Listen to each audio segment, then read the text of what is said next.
Well, tonight, Queen Elizabeth is now buried next to her beloved husband, Prince Philip. Just hours ago, it was the final goodbye to the Queen. The Queen's coffin traveled by hearse from London to Windsor Castle so that mourners could view it as it passed. The castle grounds were lined with thousands of bouquets of flowers placed there by the royal gardeners.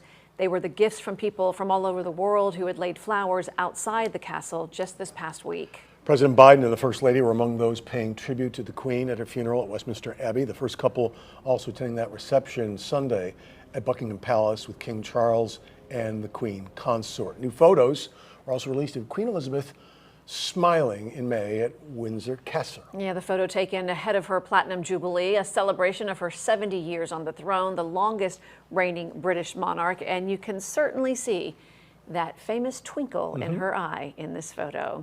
And inside Westminster Abbey, dozens of world dignitaries and members of the royal family filled the Abbey.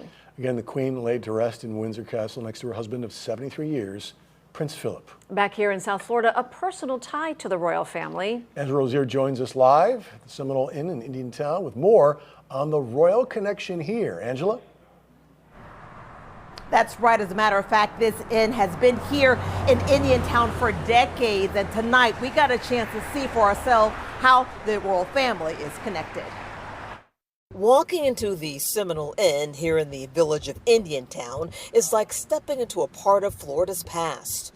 Make a left from the downstairs lobby and you'll see the Windsor Room, which is filled with photos of Wallis Warfield Simpson and King Edward VIII, then Prince of Wales. People come in and ask, oh, is this the place that Edward and Wallis Simpson were in? And I say yes, Wallis Simpson Warfield, a divorced American socialite, first met Edward in London in 1928, where she lived at the time with her second husband. Their divorce became final 10 years later. Edward became king in 1936, but abdicated months later to marry Wallis Warfield. The Seminole Inn, which was owned by her uncle, Solomon Davies Warfield, became a place the couple would visit. When they finally got together, she was trying to show Edward her, family origins or where she came from. The manager here at the Seminole Inn gave us a quick tour Monday afternoon. And then here, I'll walk you up to the room.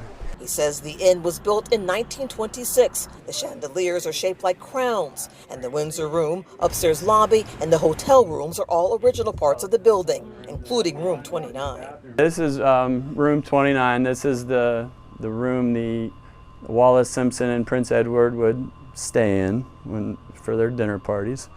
You'll also find more photos of the couple in room 29, as well as a framed copy of His Majesty's Declaration of Abdication Act. And we learned so much more than just about the British connection here today at the Seminole Inn. We learned about the old Florida history. For more information, if you're interested, log on to our website, WPBF.com, and click on this story. Reporting live in Indiantown, Angela Rozier, WPBF 25 News.